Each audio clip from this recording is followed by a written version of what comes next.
Hello, I'm Julia Hodgetts and it is my job at Exeter School to run the EPQ programme, or at least organise it.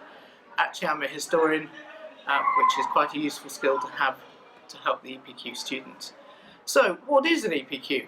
Well, an EPQ is an extended project qualification, and put into simple English, at this school it means writing a dissertation of about 5,000 to 6,000 words on a subject that is of particular interest to you.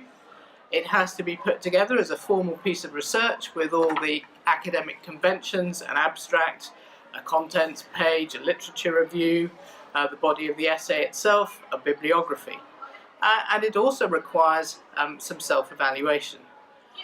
The students at Exeter School are not obliged to do an EPQ. It's part of their Futures programme, and they can choose to opt to do an EPQ as part of their sixth form life. They have all sorts of reasons for doing this. Some of them are doing it entirely pragmatically. They want to get a lower grade offer from universities.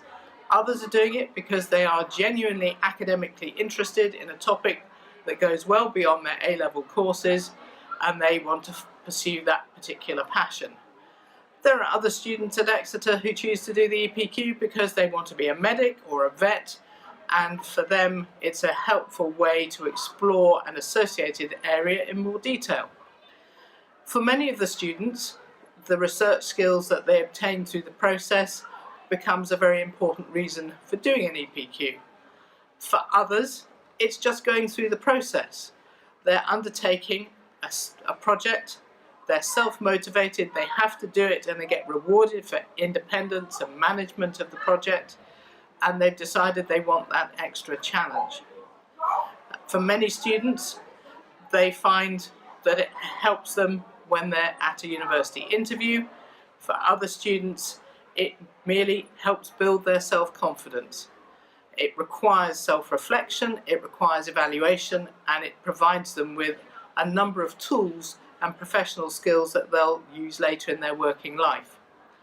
One examined aspect of the EPQ is the fact that students have to do their own presentation to a live audience, and they have to field the question and answer session as part of that process. Again, this helps build self-confidence and prepares them very well for the kind of learning that they get at university. I suppose it might be important to consider what kind of results students get from doing the EPQ. Many of our students get A stars and A's having finished the product, and that is part of the reward of the process. It might also be useful just to think about the sorts of topics that people have studied in the past. Past questions, things like, can the lack of medical consent ever be justified? Is war justified to settle international disputes? Are cancer treatments having an effect on life expectancy in the 21st century in the United Kingdom? Those are three examples from students who've written their EPQs recently. So here we have two pupils who've actually finished their EPQ, and we thought it would be helpful for you to see and hear from them what they've derived from the whole process. So we have here Ollie and Evie, who are smiling because they have now got completed projects. So Ollie, why did you decide to take an EPQ? Initially, I knew that I wanted to explore an aspect of Spanish society further. I had no idea initially of what that would be, but as I've progressed through the process, some numerous other benefits have become clear to me. Not least the fact that it's readily provided me with plenty of extra independent research that can be used in applications for competitive universities on the UCAS form, and it's also opened up to me a sort of avenue of university style research, and how to structure a university style essay, really. And Evie, your motivation? Well, for me it just kind of seemed like a silly opportunity not to take, and then as I got into it further and started researching university choices, I realised that it would help lower my grades. So for Cardiff, instead of it being AAA, if I achieve an A in my EPQ, I then get AAB, which just seems a bit easier. And if we have a look at the sorts of topics that you decided to research, Ollie, what did you research? So I have, initially I researched Catalan nationalism and the reasons behind it. As I progressed further into my research, I became particularly interested with the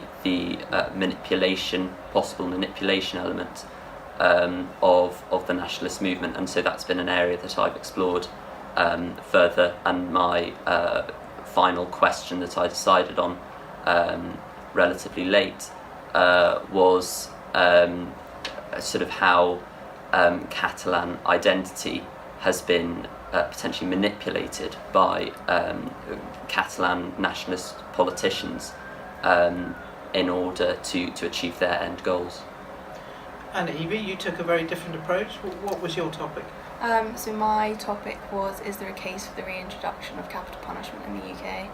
And it stemmed from reading Sophie's World, particularly the chapter on Kant, and then I researched him further and ended up reading an essay on his views on capital punishment, which I vehemently disagreed with, and then I just kind of wrote an EPQ arguing why we shouldn't, but also why we should, coming to the conclusion that we should not reintroduce capital punishment.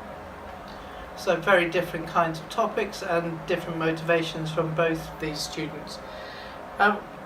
If I asked you both what was useful about undertaking an EPQ, perhaps Evie, you'd like to go first this time. What have you got from this process? I'd say that the researching skills were the most beneficial factor for me because they've aided with my history coursework and my English coursework, and also I think they've just widely prepared me for university. And Ollie? Yeah, absolutely. I'd agree with Evie. The research element, particularly sort of filing away, sort of where you've got research from, learning how to reference. That's such a vital skill, which has made my history coursework that little bit easier, because I've made mistakes inevitably the first time round that I'm able to build upon and ensure that the experience is smoother the next time round. I suppose an obvious question is, you've nearly finished the process, you haven't yet done your presentations, but the paperwork is done. Would you advise other sixth form students to take an EPQ, given that it's voluntary in this school? What do you think? Only if you're really enthusiastic about the topic and you feel like you could manage it, because I know that I've struggled doing 3 essay-based subjects along with an extra dissertation, but if you want to do it, then you should do it. I think if you've got that drive, if you're particularly interested in a subject area, then I honestly cannot see a reason why you shouldn't undertake the EPQ.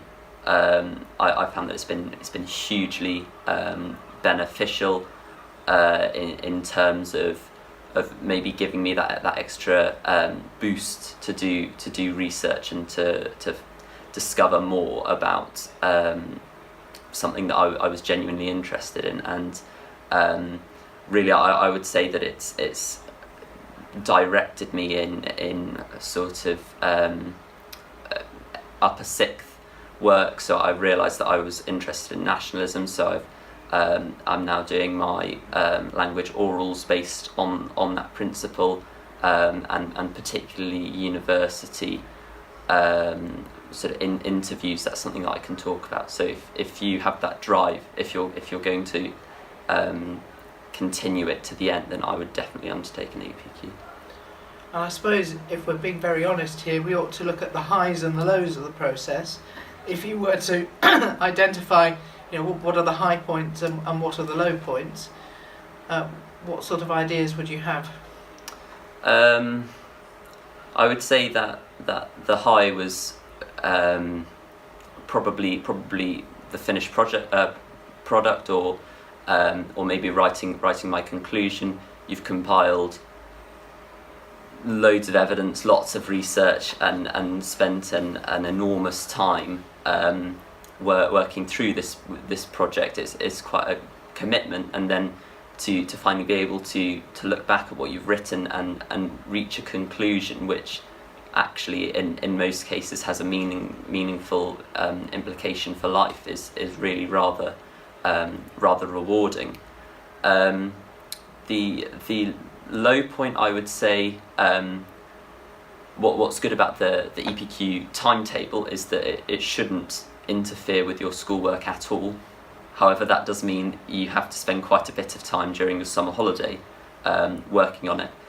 Now that could be a high, because it means that you don't get bored and you have something to do in your summer holiday. But actually, if you think that you'll get through the process and decide that you don't want to spend your summer holiday doing final researching and writing a 6,000 word essay, then maybe it's not the thing for you. Evie, what were the highs for you and the lows? Upon reflection, probably a major low was being far too many characters over, so I had to cut down like a whole chunk of my research, which was quite depressing. But a high was probably just completing it, because it's quite a personal thing, and then when you get to the end you feel like a sense of achievement, and also it's just quite cool to have in-depth knowledge of like a random topic that you can just bring up. It makes you seem more interesting. Thank you, both of you. That was very helpful. Yeah.